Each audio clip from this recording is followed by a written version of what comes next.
to you both whatever that Saturday is, a couple Saturdays from now.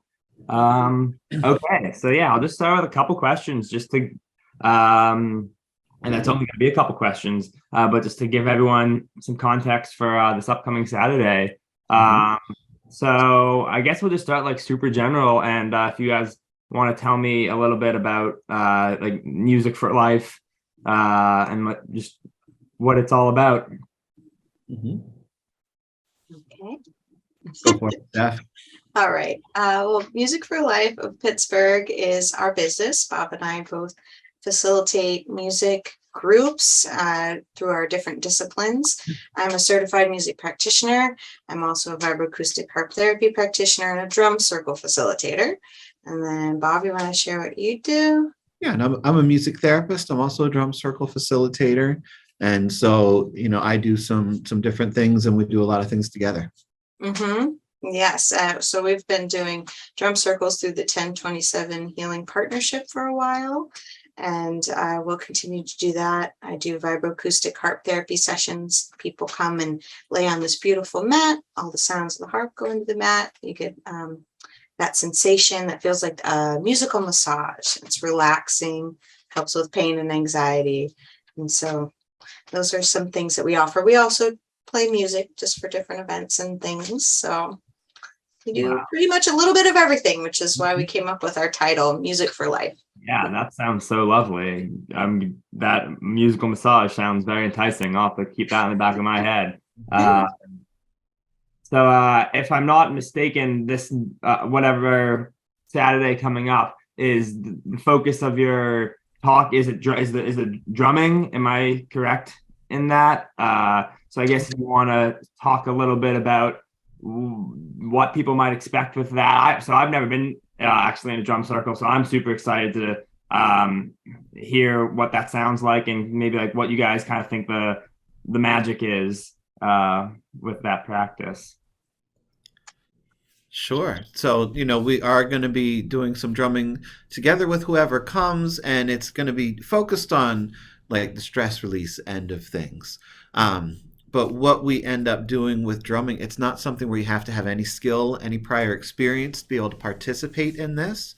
The way it is set up is that you don't even need an instrument. We bring all those. You come. We help guide the group, give some suggestions, but it's really about just being in the moment and allowing ourselves to play music together without trying to make it the right notes or the right things, because it all ends up fitting together in really nice ways.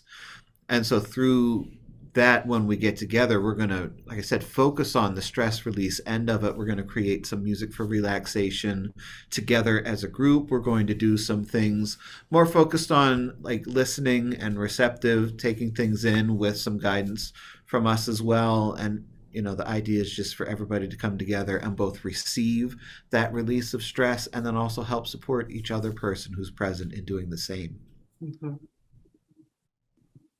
That sounds amazing. Do you have anything to add, Stephanie? Or that seems super thorough and like amazing. So I'm so sad I'm actually going to be out of town. I just remember that in February, but that's this. I bet is it going to be an option? I think we usually do something with the Zoom participants. Do you foresee that being something that's like feasible with like people joining in through Zoom with that, or?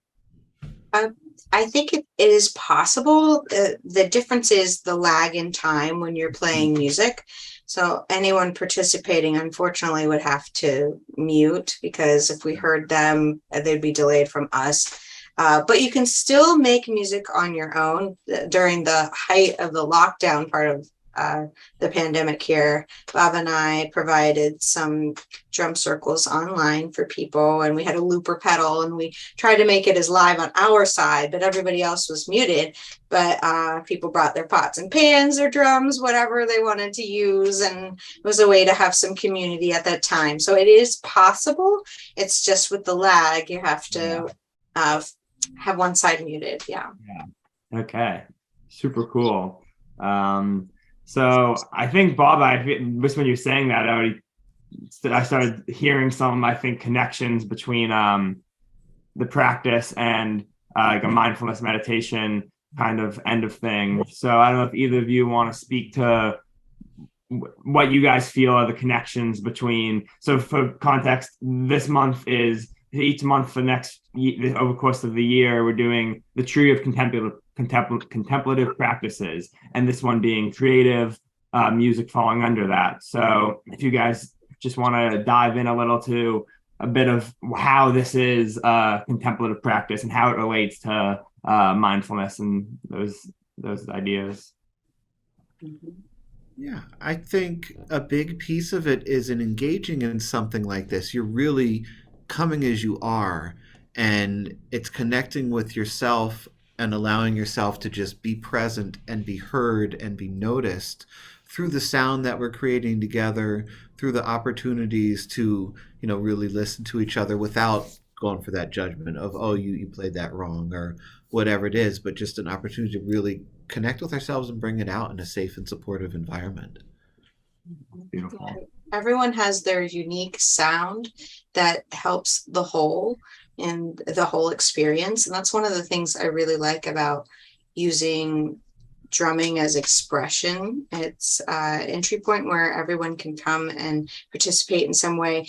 But when we'll go around the circle one at a time, you'll hear how each sound, each person adds a little bit to the whole. And you can really think figuratively about that, how our existence matters, how we can support each other.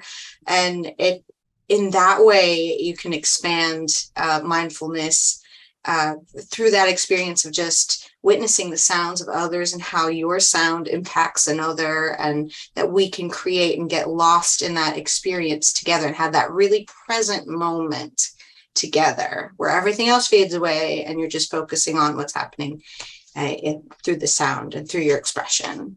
That's so amazing. I feel like our social media team's gonna have a field day with this last minute of what you guys just said, because there was so many gems in there.